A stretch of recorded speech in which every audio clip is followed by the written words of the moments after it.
አሰላሙ አለይኩም ወራህመቱላሂ ወበረካቱ ውድና የተከበራችሁ የቻናላችን ቤተሰቦች ሰላም እንደምን አላችሁ? አለን። ዛሬ ህዳር 13 2018 የዕለቱን የውጭ ምንዛሬ መረጃ ይዤላችሁ ቀርብ ያለው ከባንኮችም የተመረጡ ባንኮች የንግድ ባንክና የአዋሽ ባንክን ምንዛሬ ይዤላችሁ ቀርብ ያለው እንዲሁም ባንኮች የአንድ አሜሪካን ዶላርን ከውጭ ስትልኩ የንግድ ባንክ 10% ጉርሻ ተጨማሪ አድርጓል። ሌሎች ባንኮችም እንደዚሁ ተጨማሪ አድርገዋል። እንግዲህ አንድ አሜሪካን ዶላር ስትልኩ በ163 ብር ከ53 ሳንቲም ነው የኢትዮጵያ ንግድ ባንክ መነዝራለሁ ያለው። እንዲሁም ከውጭ ሀገር በኢትዮ ዳይሬክት እና በካሽጎ እንዲሁም በፋስት ፔ ገንዘብ መላኪያ መተግበሪያ እንዲሁም ከባንኮች ጋር በሚሰሩ ዓለም አቀፍ የሐዋላ አስተላላፊዎች በኩል ገንዘብ እንግዲህ ስትልኩ 10% ተጨማሪ ጉርሻ እናበረክታለን ብለዋል። እንግዲህ ወደ ብላክ ማርኬቱ መረጃው ስንገባ በዛሬው ዕለት አንድ አሜሪካን ዶላርን እየተመነዘረ የሚገኘው 181 ብር ከ42 ሳንቲም በጥቁር ገበያው እየተመነዘረ ሲሆን በባንኮች ደግሞ በንግድ ባንክ 150 ብር ከ52 እየመነዘረ ይገኛል። ከፍተኛ አዋሽ ባንክ 150 ብር ከ89 ሳንቲም እየመነዘረ ነው የሚገኘው ማለት ነው። ሁለተኛ ዩሮ ነው። 1 ዩሮ 208 ብር ከ91 ሳንቲም እየመነዘረ ሲሆን በጥቁር ገበያው በባንኮች 174 ብር ከ23 ሳንቲም ንግድ ባንክ እየመነዘረ ሲሆን ከፍተኛ አዋሽ ባንክ 174 ብር ከ12 ሳንቲም እየመነዘረ ይገኛል። አንድ የስዊስ ፍራንክ 208 ብር 223 ብር ከ95 ሳንቲም ነው እየተመነዘረ የሚገኘው በጥቁር ገበያው ስዊስ ፍራንክን። በባንኮች 184 ብር ከ48 ሳንቲም ንግድ ባንክ እየመነዘረ ነው የሚገኘው። እንዲሁም አዋሽ ባንክ 181 ብር ከ40 ሳንቲም እየተመነዘረ ይገኛል።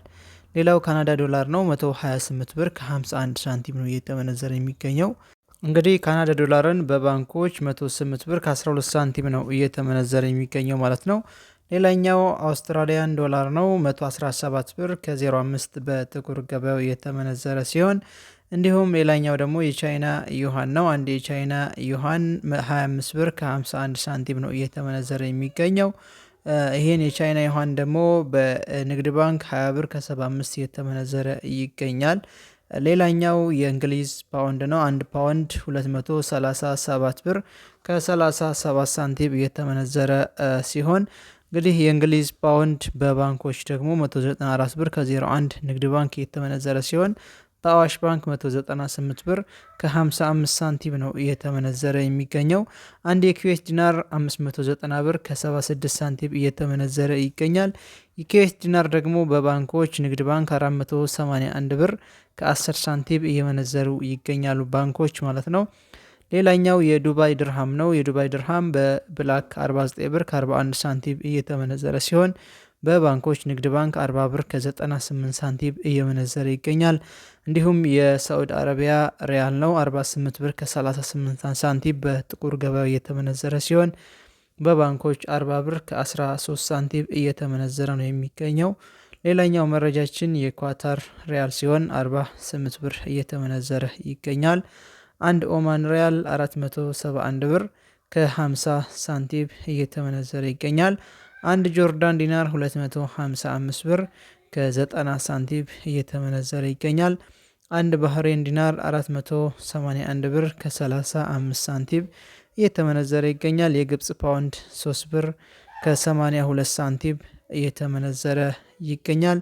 እንግዲህ ባንኮች ጉርሻ አዘጋጅተዋል። ሁሉም ባንኮች ማለት ይቻላል። ንግድ ባንክ 10% ተጨማሪ አዘጋጅተዋል። እንዲሁም በካሽጎ እና በፋስትፔ በኢትዮ ዳይሬክት አፕሊኬሽን አማካኝነት ለሚልኩ አንድ የአሜሪካን ዶላርን በ163 ብር ከ53 ሳንቲም እንደሚመነዝር ተናግረዋል። እንግዲህ ለዛሬ ያስኩላችሁ መረጃ ይህን ይመስላል።